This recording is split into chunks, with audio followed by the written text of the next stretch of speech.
Hey friend, this is episode number 538 of the And So podcast with Taylor Bradford. Let's get to it.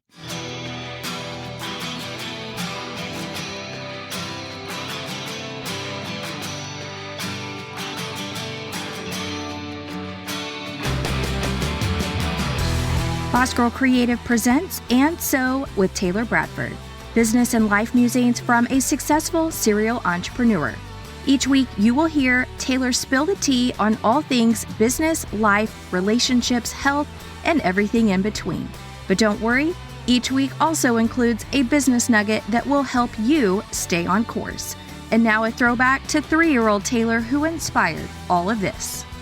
And so, what is it?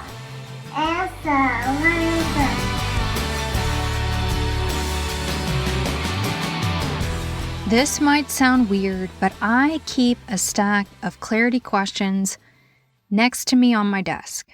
Why? Because when I'm spiraling, I don't need another strategy. I need to hear myself think. That's what the Clarity Code gives you. 30 printable prompts designed to help you find your way back to your own voice. Grab it at bossgirlcreative.com/reflection. It's like desk side therapy without the copay. Grab it at bossgirlcreative.com/reflection. Hello, friend. Welcome to episode 538. I'm your host, Taylor Bradford. Thank you so much for being here. I so appreciate you, truly. Let's get into what's going on in the world of Taylor. I was able to finally spend a lot of time in my garden, and it grounds me. It truly does. It truly grounds me. So I was able to do a lot of weeding. I finally cleared out half of my tomato plants from the spring. Now I have the woolly mammoth tomato plants to clean out, specifically the spoon tomatoes. The spoon tomatoes, if you need a hedge wall and you want it to be woolly mammoth style, plant some spoon tomatoes. You will not go wrong. I am shocked what they actually did. So I am a little overwhelmed and terrified to take them out, to be honest. But that's next. And I finished making my own garlic powder from garlic that I grew in my garden. It's such a joy, and I feel so proud to have done that. And if you pop over to my personal Instagram, Taylor L. Bradford, I posted a reel of the process. It's really, really easy to do. You can even do it with store-bought garlic. But let me tell you, store-bought versus homegrown, there's nothing like it. When I first started dehydrating my garlic, I nearly kicked us out of our house. 5 minutes, and my husband's like, "What are you doing? What are you cooking?" It was so intense. I ended up having to take my Ninja Foodie. I was using it as a dehydrator. It does have that setting on the device. I had to put it on my back porch. That is how strong the garlic was in dehydrated mode, dehydration mode. Crazy. So I finished it on my back porch. But it tastes like no other garlic powder I've ever had. It is simply amazing. We finally started on our house, the actual structure. I have poles sticking up in the air, huge I-beams sticking up in the air, and they started working on the cross beams that are also I-beams that create the pitch of the roof. So that's exciting. It got started, I think, last Thursday. And my builder is anticipating 2 months to have it completely shelled in or sort of dried in. So I will be ordering my windows soon and my doors. So that's exciting. And we also this past weekend spent 22 hours. I didn't, but my husband and another guy spent 22 hours working on the pond. Now we probably have another 2 weekends minimum, maybe a third, and the pond will be ready for filling back up. And I think we're also going to go ahead and start on the dock while the pond is in its state right now. So I'm really excited to finally see pond movement again. We did have to drain a majority of the pond, which was sad, but that's the only way to be able to finish working on the pond and get the equipment in to the pond to be able to make those changes that should have been made when the pond was being built from the very beginning, but alas wasn't. I did have a landscaper meeting last week. I think I made a mention of that in last week's episode, and I don't know how I feel. As a business owner, I feel like you always have to put your best foot forward, or at least you have to try to put your best foot forward at all times. And this was not a best foot forward for me. And especially considering the person they sent is not a landscape designer. And now it goes back to someone who is the landscape designer. I just kind of felt like this was a half-assed attempt to, placate me. I don't know. I don't know what's going to happen next in the process. It's been almost a week and I've not heard anything, and I actually paid money for this particular appointment. So I am disappointed. I'm disappointed that I paid pretty good money to have them come out and do a site visit. Now that is supposed to be credited if I move forward. But to not send your best foot forward out to walk my property to hear what I'm interested in, and to not really be a solution provider, that I may have to write an email. I've sat on those emotions long enough that I feel like I can give constructive feedback on the experience so far. So I think that's coming down the pipeline. And let's see, I'm wrapping up my taxes for giving over or submitting over to my CPA. And I'm so grateful to have a spreadsheet system that actually works. I do randomly find errors when I get to this part of getting my taxes all pulled together. And so I do end up going back to the girl that created my spreadsheets to ask for some adjustments, some errors to be fixed, so that when it is duplicated in the next season, that we're not duplicating those same errors. And I get it. It's going to happen because it is a big spreadsheet and there is, could be something that gets clicked inadvertently. But yeah, this has probably been the fastest that I've been able to put my tax packet together for my CPA, and that was ultimately my goal. So I'm fingers crossed my 2025 taxes go even smoother than what I have experienced for 2024. So, and that has been light and day. Light? No. Night. Oh my gosh, I'm so tired. Night and day difference compared to my previous tax years. I am recording this at 11 p.m., so forgive me. And let's see, I was able to finish Angels and Demons by Dan Brown this past week. 5 stars. It's a reread for me. He just came out with book number 6 in his Robert Langford series. Fascinating book. I can remember when it came out and I enjoyed it then, and to actually hear it. So I read it then and now I listened to it this second time around. It's an 18-hour book, just FYI, but so worth hearing. I enjoyed it. And so now I'm waiting on the Da Vinci Code to pop into my library.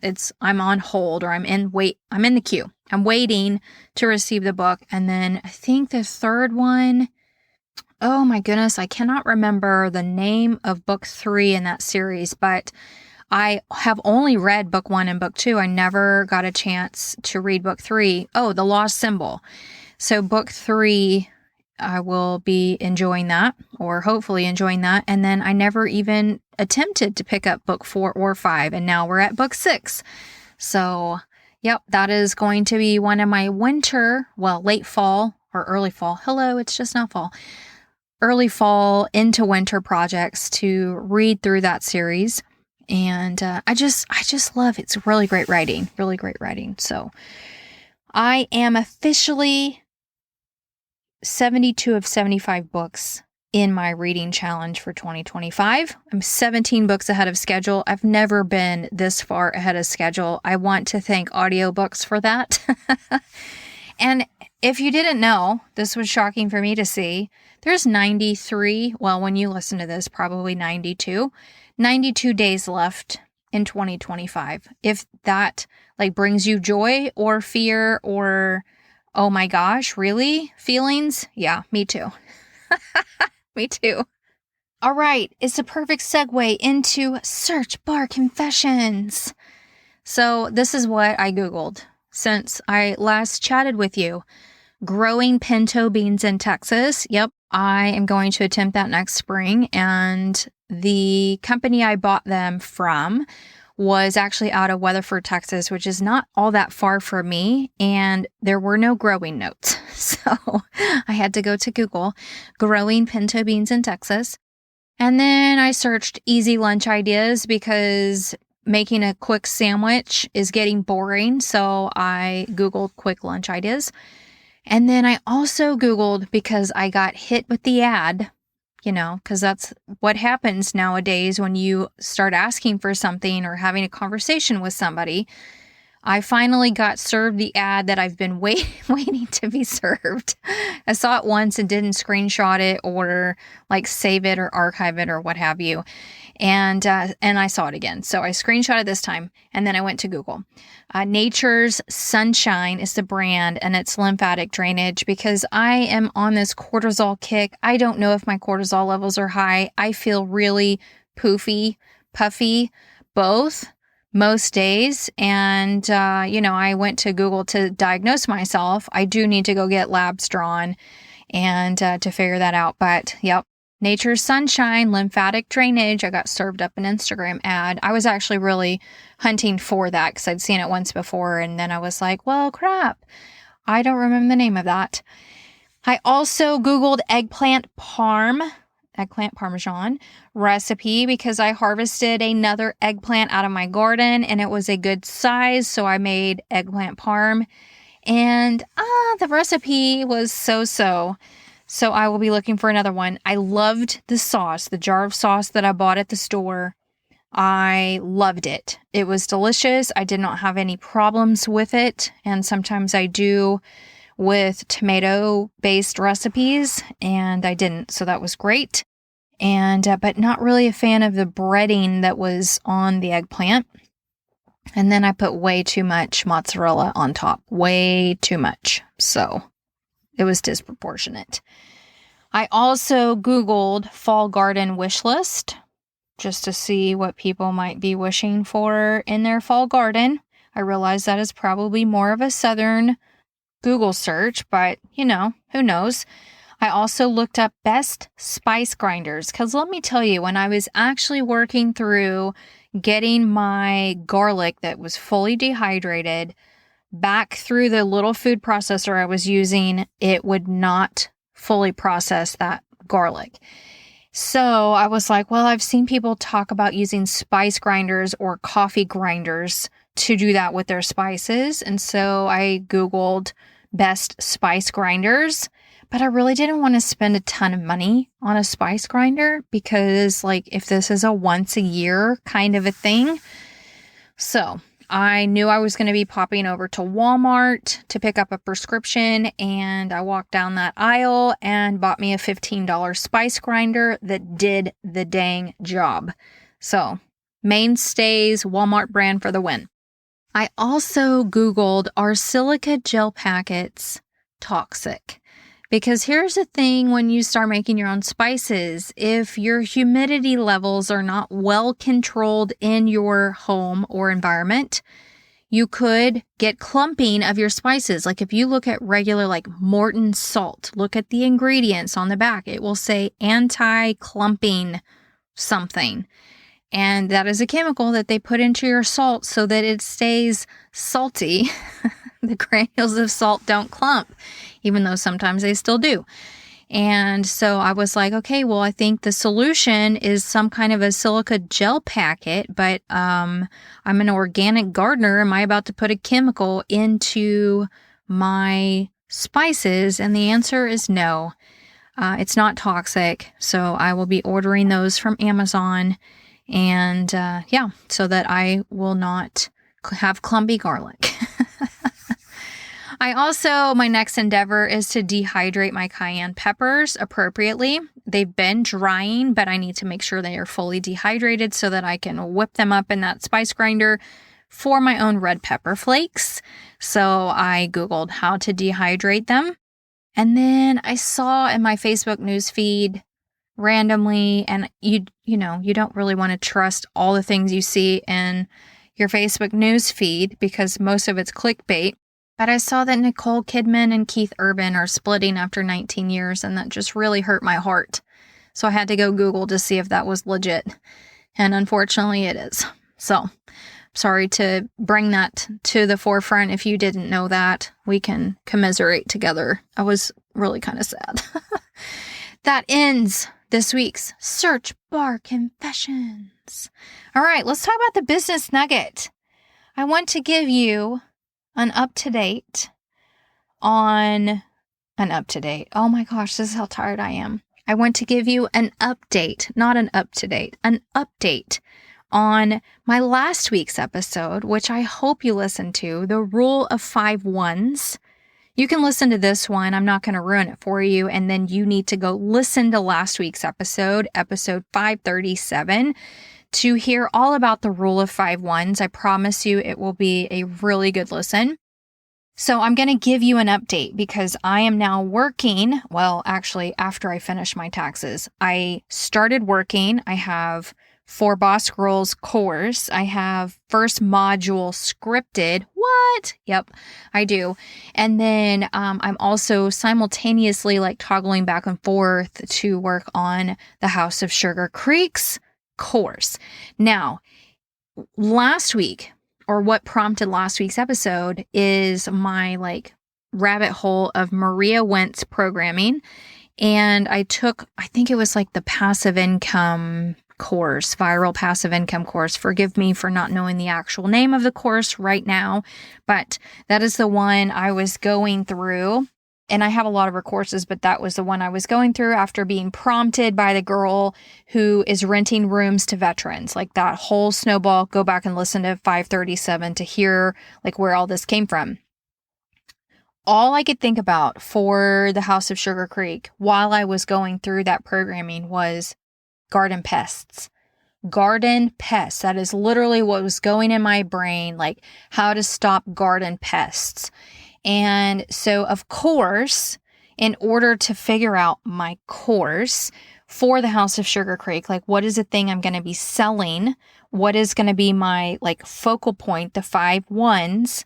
I want one audience with one thing and focus on it for 1 year. I wanted it to be related to pests, but I was okay, let's go to ChatGPT. And let's just start a monologue here because it really kind of is a monologue. It's not really a conversation, but sort of a conversation.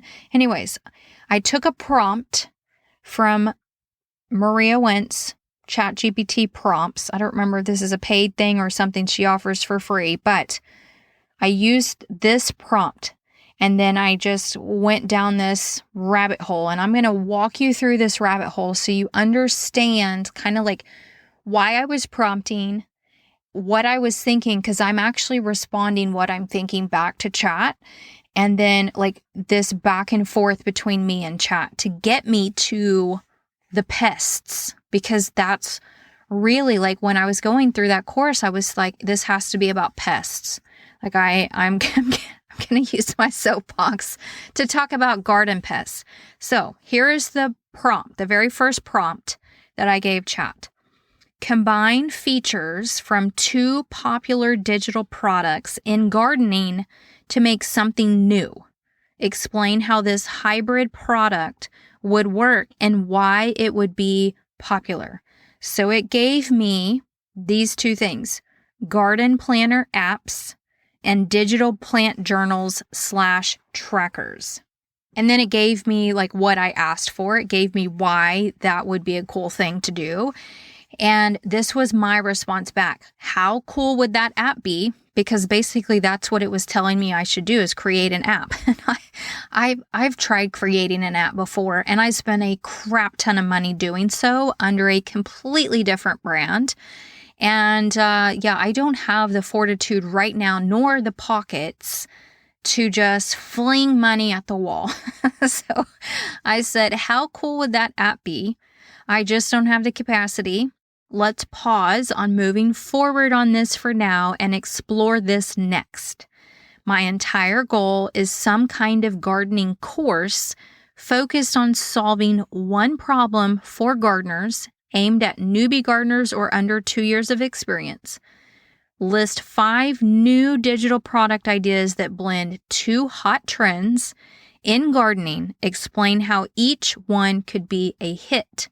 So it gave me 5 options, 5 new digital product ideas. And listen, let me tell you, just like after seeing the list, I was like, holy crap, those are actually really fantastic ideas. Number 1, companion planting meal kits. Number 2, the low maintenance pollinator patch guide. Number 3, the soil to snack starter course. Number 4, micro harvest bouquet workshop. And number 5, seasonal reset boot camp, aimed at like when you're switching your garden over from spring to fall and then back to spring. And I was like, okay, those were actually really fantastic, but not quite where I was going, because I'm still focused on these pests, right? Still focusing on the pests. Okay. So then my next prompt was, I'd like to explore a course solving one particular problem, because I really was like, those were really awesome, but not necessarily solving a problem, right? So before we do that, let's look at 3 digital products in gardening that went viral in the last year. What made them stand out? Think of one new idea based on what worked for those. And so it gave me 3 recent wins in gardening digital products: a veg plotter, seed to spoon, and icecape. And then it gave me what worked for them and their key success factors, one new viral worthy idea based on what has worked. So like came up with my first garden month, a guided micro challenge course, plus a visual planner.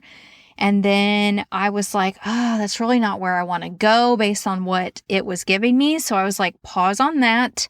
I want to flesh out something like this that would go viral, that is a must-have, no-brainer. Find the top 5 forums or groups where newish gardeners, 0 to 2 years experience, hang out online, and list 3 things they talk about most. How can these insights shape the product? And so it did that. It gave me a Reddit gardening group. It gave me a Reddit vegetable gardening group. It also gave me Dave's Garden, a beginner gardening forum, community growing together, beginner/kids gardening forum, and veggiegardener.com. And then it gave me 3 things they talk about the most, and then how these insights can shape a viral must-have product, and then examples of how those features could make the product go viral or be a no-brainer. And I was like, it asked me, if you want, I can dive into actual quotes from these forums, newbie posts to build a super targeted persona, then map out exactly what modules, lessons would hit hardest. Want me to pull that together? I was like, no, let's stop the tracks. I was like, I want you to look at these top 5 competitors on Instagram, and I named them. And I said, what do they do well? What do they miss? And suggest one way my product can fill that gap. And so it did. It went through and gave me strengths and what they do well. And then it gave me what they miss and where the gaps are. And so then as I'm reading through that, and then it gave me one way your product can fill that gap. And then it was like, if you want, I can compare content gaps by climate zones. And I was like, well, I am in Texas 8B with my last frost being March 28th and my first frost being around November 11th.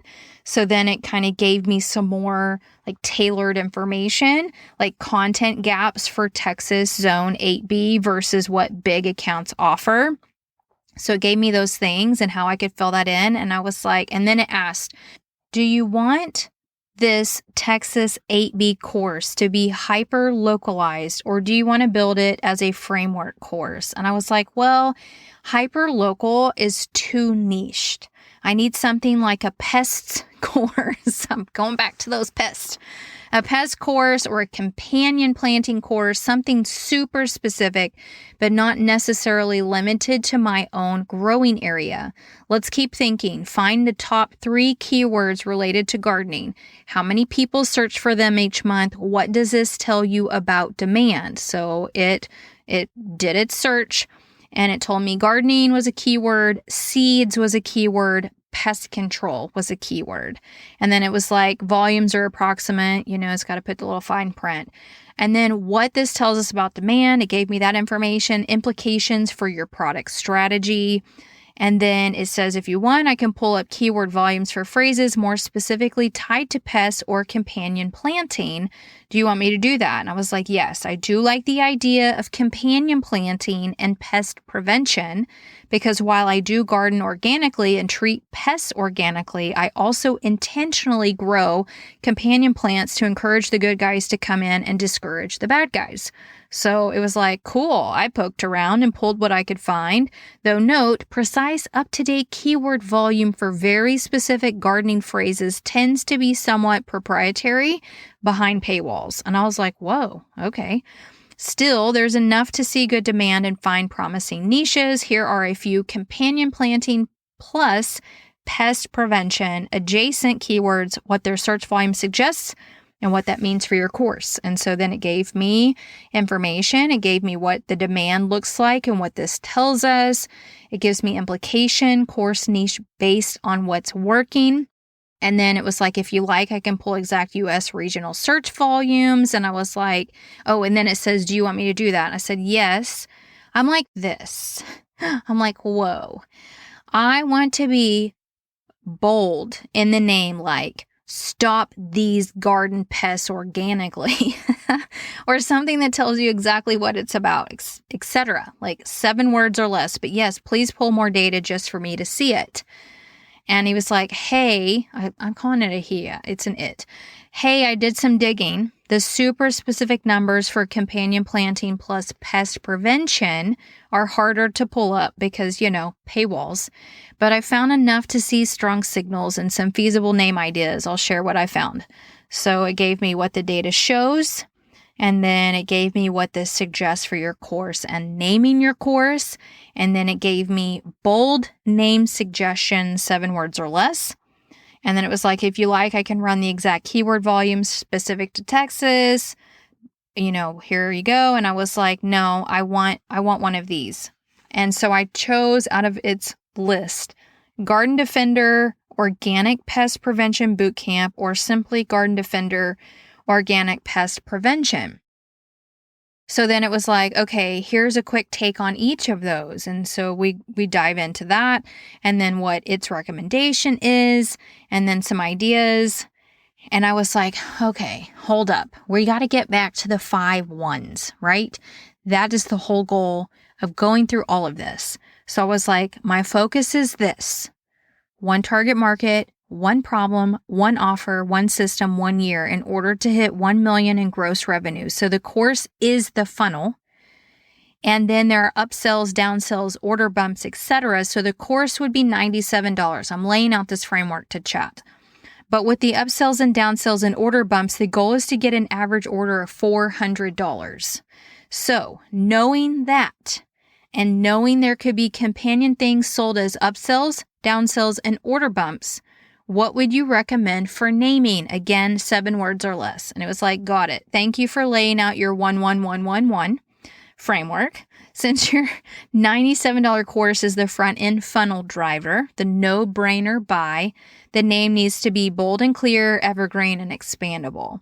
So it gave me a naming strategy, and then it gave me what my, here's your flow. Your course is your funnel starter, and then your potential upsells, downsells, order bumps, and it gave me a list, and then told me why it works. And then it keeps going, and then it's like, do you want me to map out a sample funnel product suite, your course plus 3 upsells, downsells, order bumps with names, pricing, and positioning so you can visualize how to hit the $400 average order. And I was like, wait a minute. I'm stuck on this Garden Defender name, and this feels like it could be already trademarked.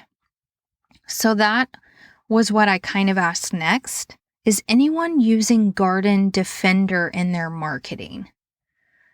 And he was like, cool question. I dug up some info. The short answer is yes. Garden Defender is used already in a couple of places, though not exactly in the way you intend, i.e. a digital course. Knowing this matters so you can avoid confusion or legal issues and sharpen the uniqueness of your name and brand. Here are the findings and suggestions. So it's showing me what it's already being used for, which was a fencing gardener product and also a realistic owl scarecrow. And I was like, okay, you know what?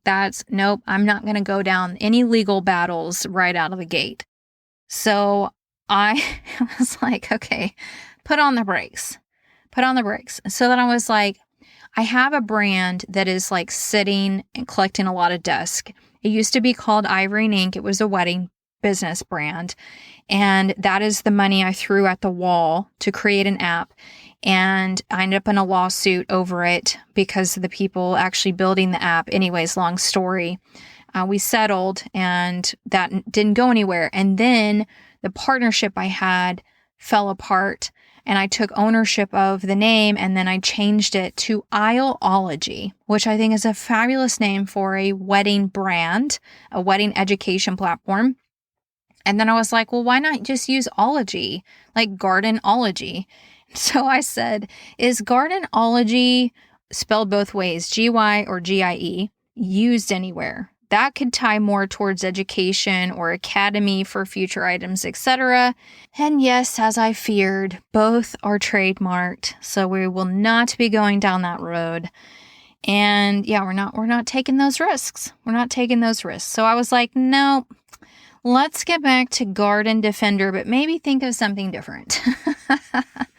So that's what we started doing. What worked about Garden Defender? It had immediate clarity, strong active language, and it was expandable. Here are fresh alternatives, 7 words or less. And it gave me those. And then what it picked for me. And then it asked me a question. Do you want the course name to feel more like an event/promise? Stop the pests. Literally, that was what it said. Or more like an established system/method. Example, the pest-free garden system. And I was like, I honestly don't know. I just know I needed to go viral. And I needed to be related to something people are already searching for, but fits in where others lack. I don't want it to be Defender, but I do think it needs to be able to have companion pieces to it for the upsells and downsells. I don't really want it to be a system either. So it's like, okay, thanks for that information. And so now we start working on new keywords and new direction, and starts giving me recommendations for viral plus search plus expandable. And then it gives me stop garden pests organically. That's where we get to in all of this. Yep, stop garden pests organically. Let's go. Next steps. Let's do it. So here is my funnel framework for stop garden pests organically. That is my core offer at $97. My order bump is a pest ID quick fix guide. Then my upsell number 1 is a companion planting blueprint. And then my upsell number 2 is a seasonal pest prevention playbook. And my downsell number 5 is the organic pest control toolkit. So that gives me a sweet spot of $400 per order if they are all purchased. And it gives me future proofing the brand. You can expand Stop Garden Pests organically from the funnel into a garden mastery series if you want to later. That's what it's basically teeing me up into. Grow more with companion planting, the pest-free harvest playbook, organic soil secrets for beginners. So then it's like, next step, I can flesh out the exact course outline, the modules and the lessons for Stop Garden Pests Organically, so you can see the learning journey clearly. Want me to map that for you. And I was like, I love this direction, especially considering I can make companion planting meal kits. Oh my gosh, I'm going right back to those 5 amazing ideas it gave me right out of the gate. Especially considering I can make companion planting meal kits as add-ons, low maintenance pollinator patch guides, soil to snack starter guides, and micro harvest bouquet workshop. And then don't forget the seasonal reset boot camps in the future. I liked those ideas, but didn't feel like they were a solid standalone course that I could focus on selling for a solid year until I made $1 million in gross revenue. And it's like, yes, you're seeing it perfectly. Stop Garden Pests Organically is your front door offer. Broad enough to attract tons of new gardeners. Pests are the number one frustration. Yep, they are. But specific enough to be a must-have. It gives you that one clear course to market relentlessly for a year, while the other ideas you loved, meal kits, pollinator patches, soil to snack, bouquets, reset boot camps, naturally slot in as add-ons, expansions, and upsells and downsells. Here's how I'd frame it for long-term scaling. The 1 year $1 million plan. The core funnel focus. The main course, which is the front end, Stop Garden Pests Organically. And then your supporting funnel offers, your upsells, downsells, and order bumps. So the Pest ID Quick Fix Guide, the Companion Planting Blueprint, the Seasonal Pest Prevention Playbook, and the Organic Pest Control Toolkit.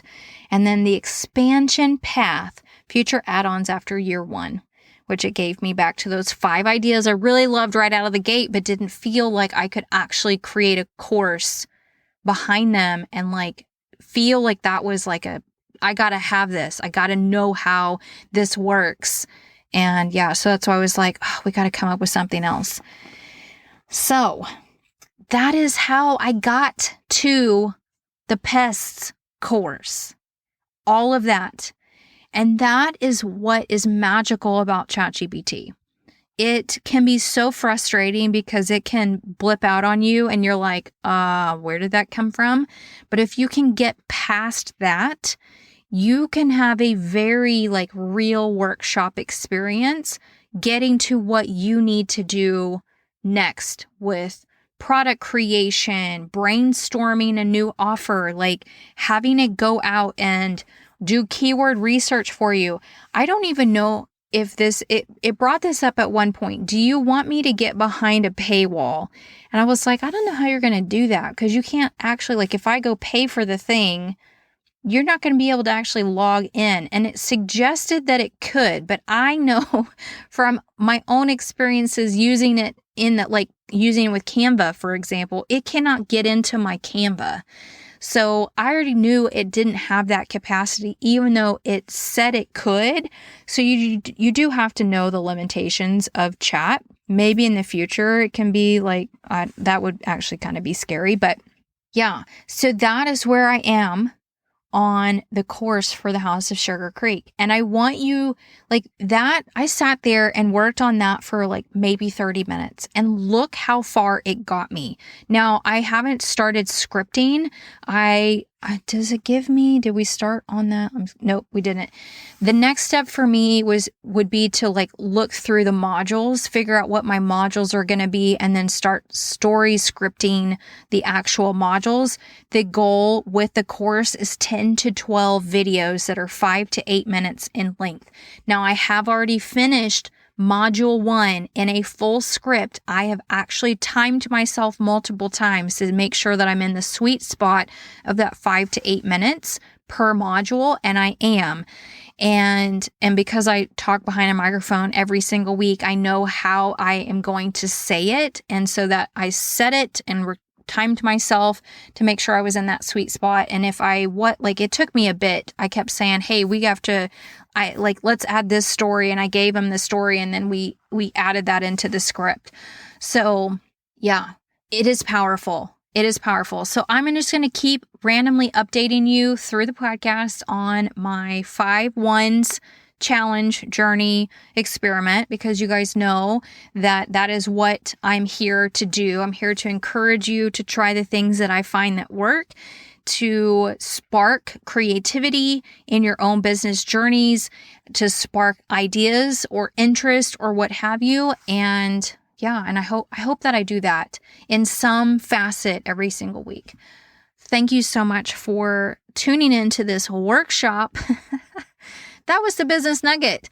And I'm really kind of fired up because I finally feel like I have something to be fired up about. And the last month has been incredibly hard emotionally in my real world, and to finally find some spark, it just means so much to me. And thank you for listening. It gives me warm fuzzies to know that you're listening. And for those that have reached out recently, I so appreciate you doing that. Like taking the 5 seconds, 10 seconds, 30 seconds, however long it takes to reach out to me on Instagram at Boss Girl Creative. Truly, it means the world. Like, even if it's a, hey, I just listened to this episode, or hey, I just wanted to say hi, or hey, I want to introduce myself. Like, it means the world to me, truly.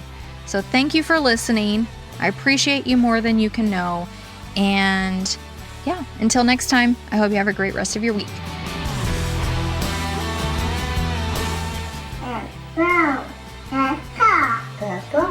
And like my 3-year-old self said, that is all for this week. Friendly reminder to rate and review my show wherever you are listening. And last but not least, I'd love to hear from you. Leave me an audio message at bossgirlcreative.com/speak. I would love to hear your takeaways, ideas for upcoming episode topics, and your feedback. Thank you again for listening to this week's episode. And until next time, I hope you have a great rest of this one.